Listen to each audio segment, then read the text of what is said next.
നല്ല സിനിമകൾ പ്രദർശിപ്പിക്കാൻ തിയേറ്ററുകാർ തയ്യാറാകുന്നില്ല എന്നതാണ് പല ചലച്ചിത്ര പ്രതിഭകളുടെയും വെല്ലുവിളി.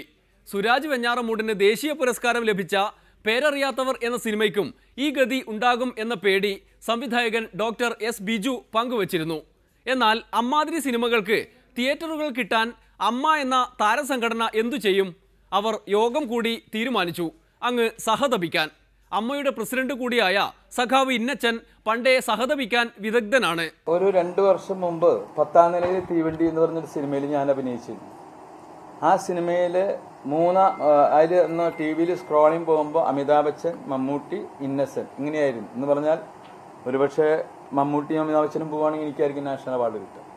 എന്നിരുന്നാലും ഞാനൊക്കെ പടം കണ്ടതാണ്, നമുക്കൊക്കെ അറിയാം. പടം കാണുമ്പോൾ അറിയാം നമ്മൾ അഭിനയിച്ചതാണ്, ഈ അവാർഡ് കിട്ടാൻ എനിക്ക് പോയി. പക്ഷെ ആ പടം ഓടുമോ തിയേറ്ററിൽ എന്നുള്ളത് എനിക്ക് തന്നെ സംശയമാണ്, വളരെ സംശയം ഉണ്ടായി. അപ്പോൾ ഇതൊക്കെ തന്നെയാണ് അത് എടുത്ത് റിലീസ് ചെയ്യുന്നവർക്കും ഉണ്ടാവുക. അതിന് നമ്മൾ അവരെ കുറ്റം പറഞ്ഞിട്ട് കാര്യമില്ല, അവർക്കും പൈസയൊക്കെ കിട്ടണ്ടേ. അതിന് നമ്മളതിന് ഡോക്ടർ ബിജു പറയുന്നതിന് അടുത്ത് നമ്മൾക്ക് ഒന്നും പറയാൻ പറ്റില്ല. കാരണം എനിക്കിതിന് നല്ല സങ്കടമുണ്ട് ആ സിനിമ ഓടാത്തതിൽ. അതുപോലെ നിങ്ങൾ ആലോചിച്ച് നോക്കുക, ഇതിനേക്കാൾ മുമ്പുണ്ടായ ഒരുപാട് ഇങ്ങനെയുള്ള സിനിമകൾ, നല്ല സിനിമകൾ എന്ന് പറയുന്ന സിനിമകൾ ഓടിയിട്ടില്ല. ഏതെങ്കിലും 1 or 2 അങ്ങ് ഓടിയിട്ടുണ്ടാവാം. ഞാൻ അറിഞ്ഞിടത്തോളം പ്രത്യേകിച്ചൊന്നും ഉണ്ടായിട്ടില്ല. അപ്പം അതിൽ നമ്മളും അതുപോലെ തന്നെ സഹതപിക്കാന്ന് മാത്രമേ ഉള്ളൂ കാര്യം. സഹതപിച്ച് മാറി നിൽക്കുകയാണോ വേണ്ടത്? സർക്കാരിൽ സമ്മർദ്ദം ചെലുത്തി സർക്കാർ തിയേറ്ററുകളിൽ പ്രദർശിപ്പിച്ചുകൂടെ? ചലച്ചിത്ര വികസന കോർപ്പറേഷൻ ഭരിക്കുന്ന ഇടവേള ബാബുവൊക്കെ കൂടെയുള്ളതല്ലേ?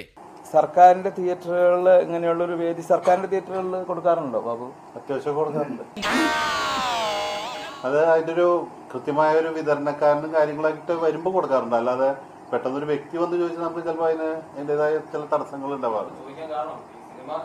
പടം വരില്ല പലപ്പോഴും ഉണ്ടായിട്ടുണ്ട്. ഞാനാണ് ചാർട്ട് ചെയ്യുന്ന KSGC തിയേറ്ററുകളിൽ. അതുകൊണ്ട് കൃത്യമായിട്ട്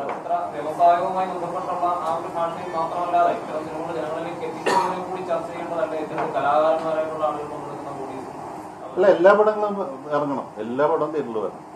സന്തോഷമായിരുന്നു. ബിസിനസ് ഉണ്ടല്ലോ, അതൊക്കെ എടുക്കാൻ ആളുണ്ടാവും. നമുക്കൊക്കെ ആഗ്രഹമുണ്ട്. ഞാൻ പറഞ്ഞില്ല, എൻ്റെ ആ സിനിമ 4 ആൾ കാണണം എന്നൊക്കെ നമുക്ക് ആഗ്രഹമുണ്ട്. പക്ഷെ ആ സിനിമ ഏതോ ഒരു രാത്രി എങ്ങാണ്ട് TV വന്നു എന്നാണ് ഞാൻ കേട്ടത്, മനസ്സിലായി. എന്നിട്ട് എന്നെ ബോംബെന്ന് നവ്യ നായർ പടം കണ്ടു കഴിഞ്ഞിട്ട് എന്നെ വിളിച്ചു, നിങ്ങൾ അസലായിട്ടുണ്ട്. അപ്പം ഞാൻ ഒന്നും കൂടി വേദനിച്ചു.